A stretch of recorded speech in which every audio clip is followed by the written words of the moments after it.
Hey everyone, it's me, Ivonne Emil Elizondo from Silver Moon Astrology and Transpersonal Counseling. And I am just a few hours late with the full moon video. So I'm going to give myself a break. I've been going through a lot of stuff. It's been overwhelming. And so I am just glad I actually was able to take a moment to sit down and record this video. So here we go. We have the full moon in Sagittarius. It was exact early this morning around 6:49 a.m. Central Standard Time. And it does, yeah, I mean, a few hours, right? Like, unless you're doing magical work or you're doing like specific timing, I wouldn't worry too much about it. The video is going to give you an idea of what this full moon, energy is going to be about. So you may have already started to notice some of these tendencies manifesting in your life. And if you haven't, now you're able to watch out for them. But I'm also going to give you some idea of what, we could do with this moon moving forward. Okay, so I'm going to show you the chart. Again, this is I don't have my glasses on, so I'm hoping this is sharing the chart. I should just put my glasses on. Okay, here we go. So we have this beautiful Sagittarius moon. I really enjoy Sagittarius moons. They're fiery, they're passionate, they're about progress and knowledge and really getting a good sense of insight for yourself. And of course, on the opposite end, we have the sun in Gemini. The sun and I are not getting along right now. I'll tell you this, I do not like summer, and I had a treatment done that now I am not allowed to go into the sun for like 3 months. And so maybe it's not a bad thing. I don't really particularly like being out in the sun, but it does make it difficult during summer to hang out on the patio. Anyways, off my rant. Okay, so with this full moon, we have this Piscean energy involved, and there's Neptune and Pisces super strong. And here is why this full moon just kind of feels like a bit of a tug of war, because it's Neptune is pretty much squaring the sun in Gemini, and it's also squaring the moon in Sagittarius. And so while these two forces are opposing each other, Neptune is the apex of it, and so it is taking the brunt. So you will see potentially a lot of that Piscean Neptune energy manifest in this full moon. We also have this conjunction between, it's no longer exact, but between Venus in Taurus and Uranus in Taurus. And this energy is squaring Saturn retrograde in Aquarius. And so, yeah, this just, where do we start? Okay, let's start with this full moon.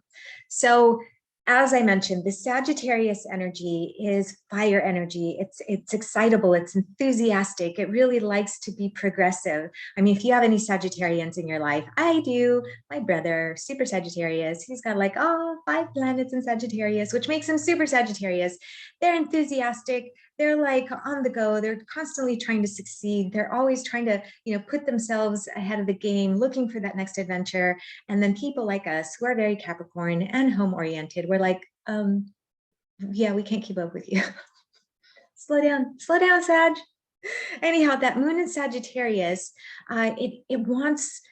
it needs a lot of movement. Okay, Sagittarians are not about standing still. In fact, they have a difficult time if they feel they have to stand still for an extended period of time.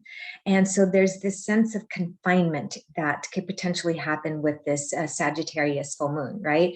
Sagittarius energy is about seeking knowledge and wisdom. We refer to the Sag energy as the guru energy, right? It's about betterment and self-improvement. I mean, if you have anybody in your life who's got either Sag rising, Sag sun, or Sag moon, or Sag in a very sensitive place, like with a lot of planets, you're probably going to find that they are in a state of perpetually trying to better themselves, right? And so that's great, except for the fact when sometimes you need to take a pause and evaluate the information that you're using to become, self-bettered, self-improved. There we go. All right, so the Sag energy is a lot of that. That's what we're looking for today, okay? It's like, how do I step out of my own philosophical perspective? What is my philosophical perspective of life, of relationships, of, paranormal? I mean, I just got off a podcast of the paranormal. So anyhow, I did not take my Adderall today, so bear with me. Anyhow, so the Sag energy is really fiery. There's passion in it. Sagittarius moon really needs to feel like it's constantly progressing. Now, on the opposite end of the Sagittarius energy, we have the sun in Gemini. Gemini energy is about information. It's about data. It's about connecting the pieces together. And so this full moon gives me the feeling that there may be something that comes up, okay, where you're going to have to discern the informative aspect of it, but really try to, it's almost going to force you to take a look at your philosophical understanding of what's happening, right? So seeking the truth is really, things coming to light is really what this energy is about. If it wasn't for Neptune in Pisces. Neptune in Pisces, because it's squaring these two beautiful planets, the sun, which I'm kind of annoyed with right now, and the moon in Sag, this Neptune energy, when it's squaring this way, I feel like it shows up on the deeper, darker, lower polarity of Neptune. Ideally, Neptune, especially in Pisces, is really compassionate and altruistic and artistic and just, very ethereal. However, when it's not getting along or communicating very well with the other planets, especially in a square in opposition, we tend to see more of the lower polarity of Neptune show up. And that can be a sense of delusion, okay, hyper idealization, illusion, like not getting a really clear picture of what is going on, okay? And so again, this full moon feels a little bit overwhelming because you may feel like you're feeling something, but you're really not sure where it's coming from, or you may receive, information that you feel you have to process and make a part of your being, and that full moon is like, yes, what do we do with this? Ooh, I'm not sure. What do we do with this? Neptune? What do we do with this? Neptune? Neptune? Hello, Neptune. And Neptune is like, yeah, I'm not going to give you a clue. You figure it out yourself.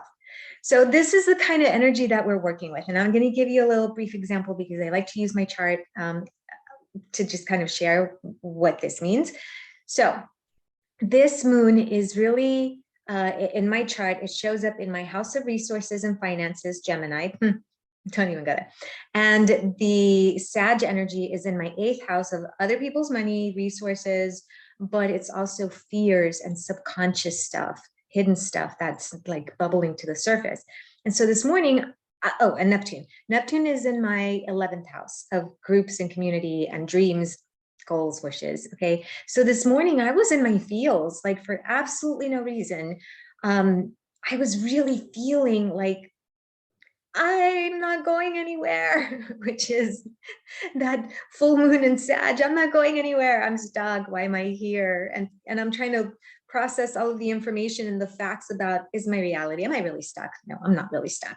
But Neptune is making me feel like there's a sense of illusion about being stuck, not being able to move forward. Right. So this is kind of the energy that I feel is going to manifest for us this full moon. Now, again, it all depends on where it falls, or where it lands, or where it happens, or shows up, or manifests in your chart. But ideally, this is the energy that we're working with. The other aspects of this are this beautifully erotic, maybe that could be a word, excitable, eccentric type of connection between Venus, love Venus, okay, in Taurus. Venus is at home in Taurus. She's like the Empress in the tarot. She's like, just feels so comfortable and so just grounded and just beautiful. And then here comes Uranus and is like, no, baby, we need to shake this all up because everything that you like, we're just going to shake it up and we're going to make you turn into somebody new. Yes, this is why I'm not in drama. Anyhow, so with that being said, this Uranus in Taurus brings some instability to this very grounded Venus in Taurus. Okay, so all of a sudden, this instability, okay, is squaring the Saturn retrograde in Aquarius. Okay, so both Taurus and Aquarius are fixed energy. They're not going anywhere. They like to be comfortable where they are.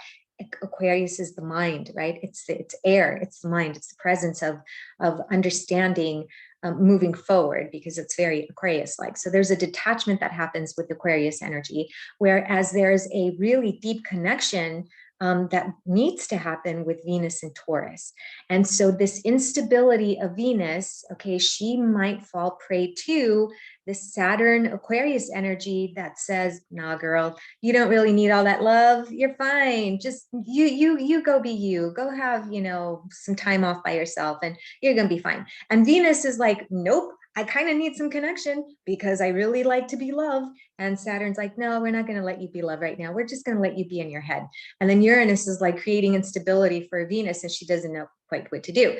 So you add this in there along with this fiery Sag moon, and you may have the potential for some feelings like, oh, I don't belong. I'm not feeling loved. I'm not feeling connected. I feel like I'm just not progressing, right? You're not in your comfort zone.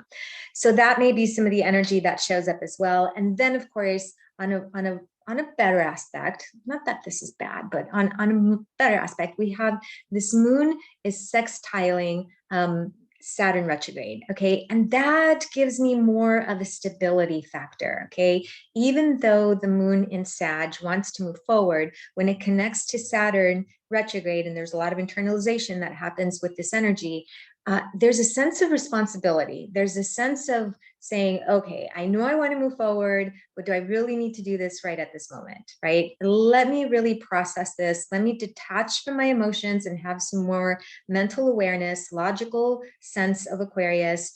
And do I really feel what I'm feeling? So there you go. In essence, we're kind of all over the place with this full moon. Yeah, good luck with that. Yeah, let's see if, you know, we survive. I may go back to bed eventually.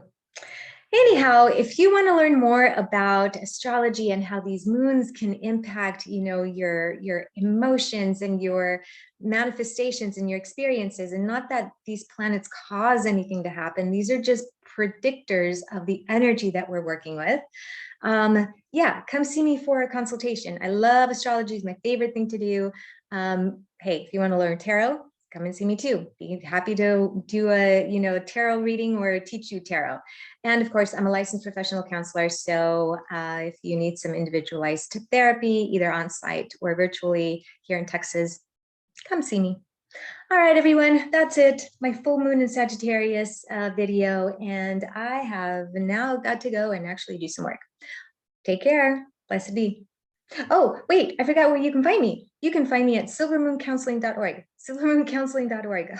ADHD. Bye.